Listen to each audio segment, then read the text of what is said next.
What's going on, Nomad Nation? Out here getting this little afternoon walk in, getting our steps in. Um, you know, life is strange.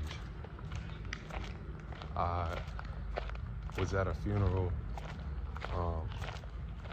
for a lovely lady, God rest her soul, but she was on this earth for 95 years. 95. I feel like if any of us are lucky to get anywhere near that, we would be considered blessed. Now, I say that to say, she has grandsons who, I used to be very close with. I'm not gonna get into details or anything like that, but I'm just not as close to certain individuals as I once was. And this is kind of before even recent events. I just, I have certain morals and certain principles that I stand on and stand by. And the thing was, it was 95 service from like 11 to noon. Service from 11 to noon. And I don't know, maybe it's just something about like maturing and you kind of grow up, you kind of get over things. And I don't know if it's necessarily like you get over things or if it's just you kind of move on, you move past, you don't hold grudges or resentment.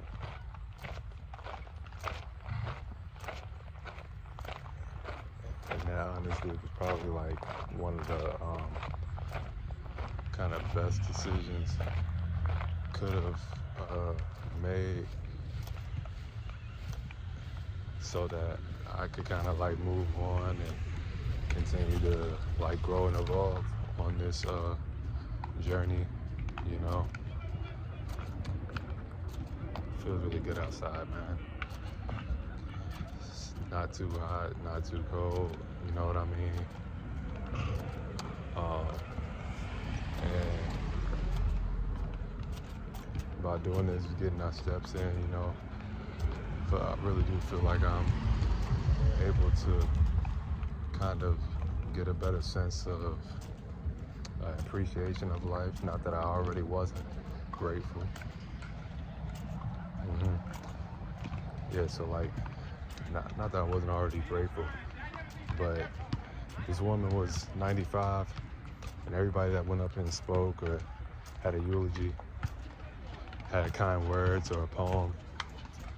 And, most of the time you go to funerals and people say a bunch of nice things, of course, but then it's like, yeah, but you can remember when they weren't like necessarily always in that kind of best frame of mind, or they kind of did somebody wrong, said something wrong, gave somebody the finger, whatever the case may have you.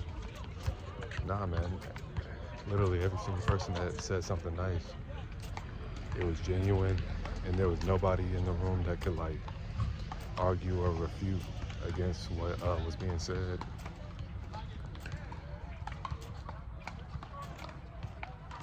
Right, so I think it's probably like just the biggest takeaway I probably took from that was that, just being a genuine person, being kind, being generous, even when you don't have much to give.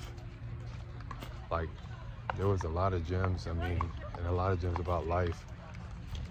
It was celebrating a life, not the ending of a life. I thought that was beautiful.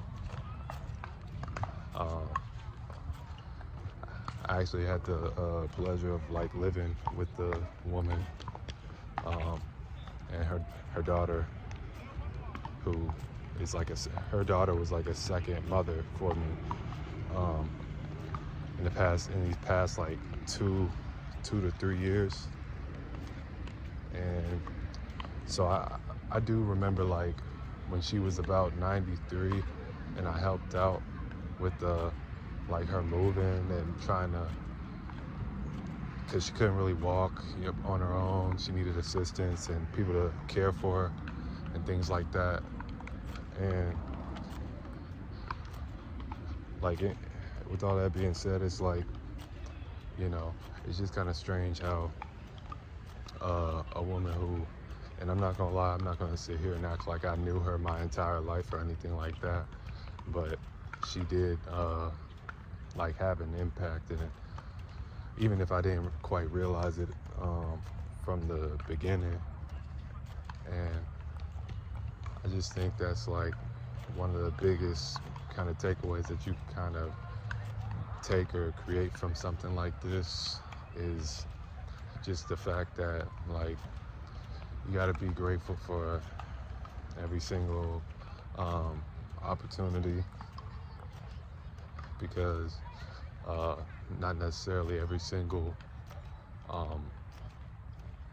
not every single thing is promised. Not every single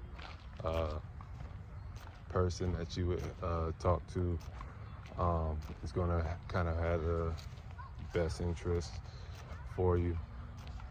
And I don't know, I saw some old childhood buddies, and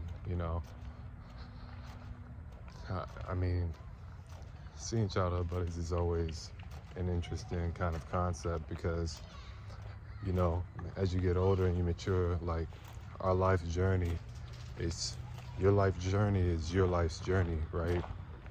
So going and seeing like different things, different experiences, people go off to college, maybe some people go into different fields, they go into a certain trade right away.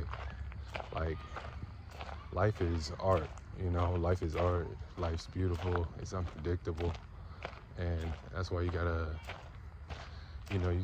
go with the ebbs and flows.